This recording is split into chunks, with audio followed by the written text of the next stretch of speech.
I know you've been working hard, but you've been way outspent, and your opponent is the clear favorite according to the polls up until recently. So you must have been taken aback when you saw now you're the projected likely winner by Real Clear Politics. What did you make of it? Well, we've been watching the excitement grow on the ground. We think that the movement of people that have decided they don't want Gretchen Whitmer back in office is growing and growing. Parents are more and more upset that the education system is failing in the state of Michigan. So over time, I'm not surprised. She did come out with a lot of money. They have so much money, it's crazy. She's come out with over $25 million in attack ads. I think that her spend through the end will be closer to $50 million in attack ads. And people said that there was really no way to overcome it. But it's been interesting because I think what happened is that there was a lot of anger surrounding who Gretchen Whitmer was and her policies. But people didn't know who the alternative was. So she spent all of that money, and that increased my name ID to over 90% in the state. Then we got to have the two debates, and what she defined me as, people really got to see, well, that's not actually who she is. When we see her debate, we understand what her policies are. We understand who she is. And that just really changed the trajectory of the race. So I almost credit Gretchen Whitmer with getting me where I am. Abortion. I mean, it was everywhere. I was in Detroit this whole weekend with some friends, and Prop 3. It was all over the place. And as I understand Prop 3, this is basically, we could, if the voters want to, we can just kick it back to the Roe versus Wade standard on abortion. If the voters want to write that into Michigan law. And you said, if that's what the voters want to do, I'm not going to mess with it. I will accept the voters' decision. This is not how you've been portrayed by your opponents. Barack Obama came out and said that Governor Whitmer's opponent, that you think politicians had the right idea back in 1931. I mean, she probably thinks if she watched The Handmaid's Tale, she's thinking, well, what's the problem? No, Obama said. There's forced rapes, forced sterilizations. During the Republican primary, Dixon had praised the law and said saving the life of the mother should be the only exception. So he's saying your earlier position certainly sounded more extreme than Prop 3 would allow. So what do you make of Obama suggesting you were big time in favor of what you saw in Handmaid's Tale? When you have to bring Barack Obama into the city of Detroit to try to campaign there, you have a problem getting out your base.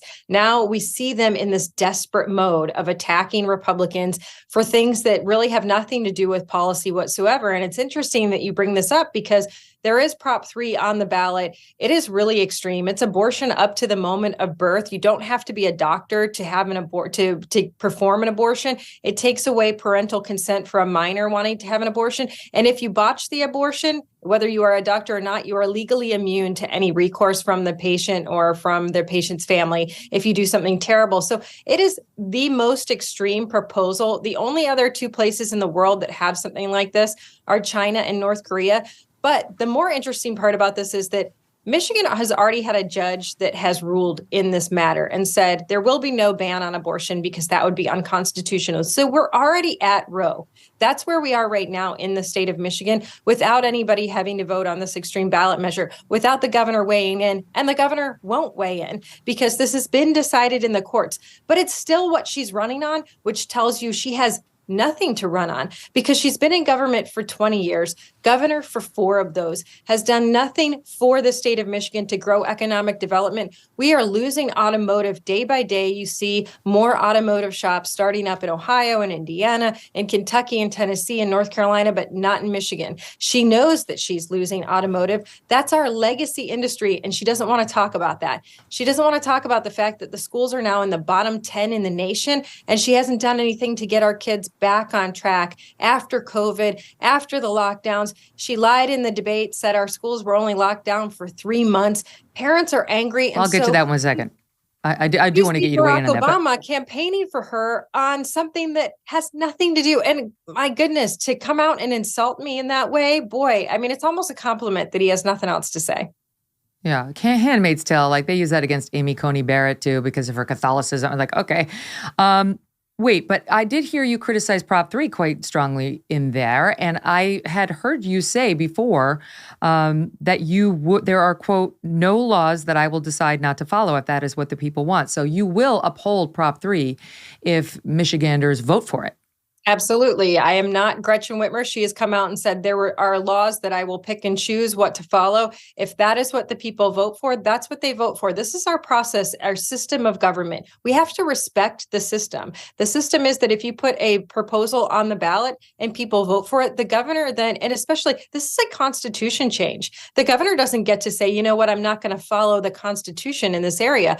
If the people vote for this, then absolutely, that's what I will uphold. That is what I'm being elected to do. Okay. How about if the people vote for Joe Biden, you'll accept that he's the legitimate winner of the state of Michigan? Because you've been a little waffly on that. Did he win Michigan fairly?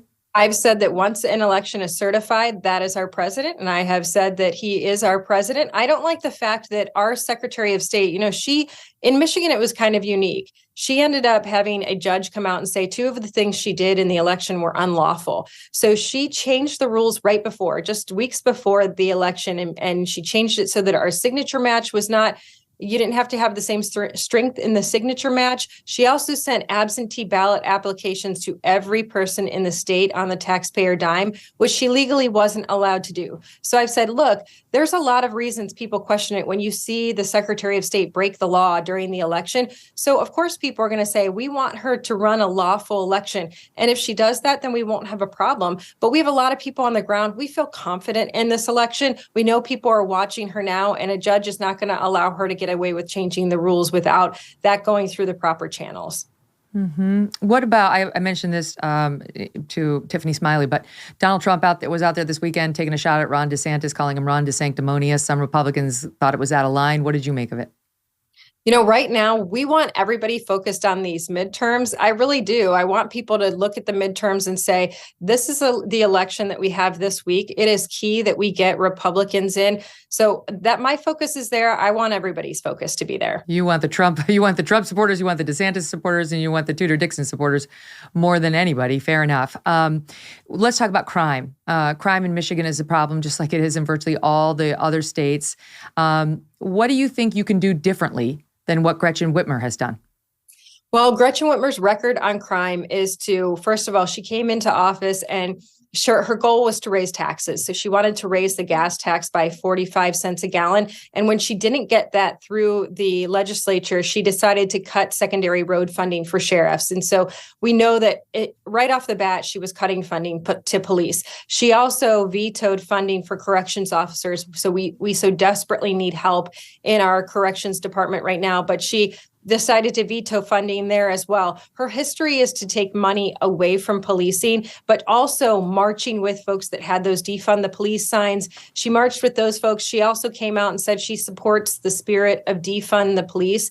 This has been catastrophic for the state of Michigan. We currently have 4 of the 20 most dangerous cities in the country. Barack Obama, when he was here, kind of joked about crime. He was in Detroit joking about the fact that this happened, and we should probably blame Trump for this. But think about the optics of that. You are standing in the 2nd most violent city in the country joking about crime. The people of Michigan don't think that this is funny. They realize that she has taken her support away from the police. In the last couple of weeks, she's come out and said, no, I do support the police, of course, because she sees an election in the future. But we have heard from police across the state saying, we just can't keep people in the position because they are too nervous that they're either going to get arrested or they're going to get killed on the job in the state of Michigan. And they don't have the support from the chief executive officer. So we know that has caused us to have a lack of folks in the police force. That's a huge problem. There was an article a few weeks ago that said, this year, we have lost a police officer a day in the city of Detroit, leaving the force because it's just a position where they don't feel they're honored, they don't feel they're supported. So the opportunity to create safe communities is wide open in the state of Michigan. It's going to take funding. We want to put $1 billion new into policing to recruit and retain police. to bring honor back to the position, to bring people up out of their communities and rise them up into the police force once again. And then I believe that we will be able to combat some of these issues that we have. Even our local crime labs are telling me if we could put a little bit more focus on what we're doing in these labs, we would be able to prevent a lot more crime. We need to. We are fifth in the nation for rapes per capita. We've got to get more protection under sex crimes. We've also got to face the opioid epidemic in a different way. Carmen in Cedar Rapids, Iowa says, I have struggled to find a product that does not irritate my skin. This is the only one that I have been able to use without problems. Not only do I love it, but my skin feels like velvet. I love, love, love it. From now through Thanksgiving, you can treat yourself to JennyCell's most popular package, all their best stuff, for 70% off at jennycell.com/MK. jennycell.com right now. It's the only skincare product you will ever need. Right now, every one of their most popular packages, they include JennyCell's hyaluronic acid correcting serum free. You get it free in any one of those most popular packages with the 70% off, right? So it's a good deal. JennyCell products delight men and women with inspiring results by correcting your daily skin problems like wrinkles, dark spots, dry skin, sagging jawline, facial redness, even those annoying bags and puffiness. And with JennyCell's immediate effects product, JennyCell guarantees results in as little as 12 hours or your money back. Order at jennycell.com/MK60. Your most popular package includes a holiday gift set plus free holiday express shipping, I should say. So you get the free shipping, you get the gift set, you get the hyaluronic acid for free, and you get 70% off. Why wouldn't you call right now? Or just go to the website, GENUCEL.com/MK60, jennycell.com/MK60. Hey, thanks so much for watching. If you like what you just saw, hit the subscribe button for more clips and full episodes.